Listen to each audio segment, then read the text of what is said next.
Let's move on to module number 2. Hope everyone can see this okay. Okay, now we're talking about buying your first business. The first business isn't the destination, it's the platform. And this is why I think we really want to think about what the purpose of this business is. Before we get into that though, most buyers, they have a very narrow buy box. I know there are a few buyers here tonight I've spoken to, and they're really comfortable buying in industries that they know. But it makes a very narrow buy box for them. And it's pretty normal that most of those buyers that have really limited the industries that they know are stuck in those industries or have been stuck looking for a business for quite a while because there are just less options for them. Sophisticated buyers take a bit of a different approach. And sophisticated here is actually maybe the wrong word. Maybe it's a buyer that takes a different type of, or that accepts a different type of risk. But they know their superpower and they match their strengths to the businesses. And they therefore create a wider buy box because they're not limiting themselves by industry. So I'd like for you guys just to think to yourselves right now, what is your 1 or 2 superpowers? What is something that you can bring to a business, to a new business that you buy? So step number 1 on this journey is to acquire an anchor business, and refer to this as an anchor business deliberately. We are looking at leveraging cash and borrowable equity in our property. We're looking to spend about $1 million, and we're looking for maintainable earnings of at least $400K. What we're looking to buy are customers, people, systems, revenue, cash flow, and infrastructure. And we're looking to structure the term over no more than 5 years. This is really important. So $1 million acquisition, we put in $500,000, we finance the other $500,000. So ultimately you could be lending up to $1 million, and therefore you actually won't be putting any cash in yourself, which is a really good thing.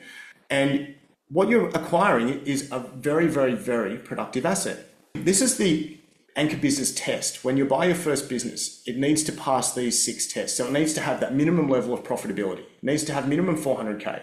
It's got to have systems and processes. Is everything documented or you can reasonably implement with not too much difficulty? It's got to have operational infrastructure. Can the technology handle scale, or can you reasonably implement the tech stack? Management. Now this is something you can't reasonably implement. It's got to be there. Can capable people already operate the business without everything flowing through the owner? The premises. Can the business grow at the current premises by at least 50%? The scalability. Can the business support acquisition number 2 without consuming all of your time and capital? And this is why it's important to buy a business that has that minimum amount of scale in it. You can't buy a $250,000 business or a $500,000 business, because that business and that size will absolutely consume all of your time and capital, and you'll be stuck there for years. And most importantly, there can't be any, it doesn't require any further capital expenditure. So can the business maintain without any further capital expenditure? And here you've really got to look at tangible assets. Are the assets in the business in really good working condition?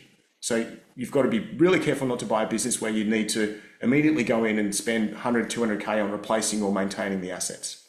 Now what you've done here is you've created 3 engines. You've created a cash flow engine, a debt reduction engine, and a track record engine.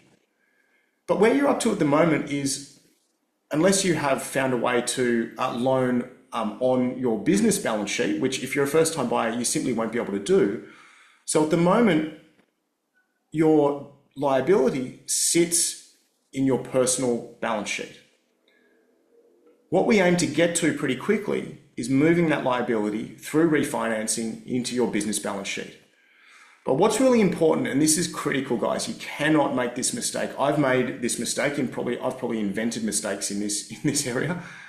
But when you buy your first business, you cannot change your lifestyle. You cannot increase your lifestyle comfort because you have an increase to your net free household cash flow. You cannot do that just yet. So this is really important. Do not make that mistake, and I've made that mistake. So what should I buy? What can I afford? And do I need a partner? And I'll just touch on this question quickly. Do I need a partner? If you're in a position where you don't want to take that extra risk, or if you're in a position where you just can't get to that $1 million, take on a partner. I'd rather see, and I would take on a partner. I've got a partner. I've had the same partner for 10 years. I would rather see you take on a partner and buy a $1 million business rather than buy a $250,000 to $500,000 business by yourself, where you'll get stuck in that business for years.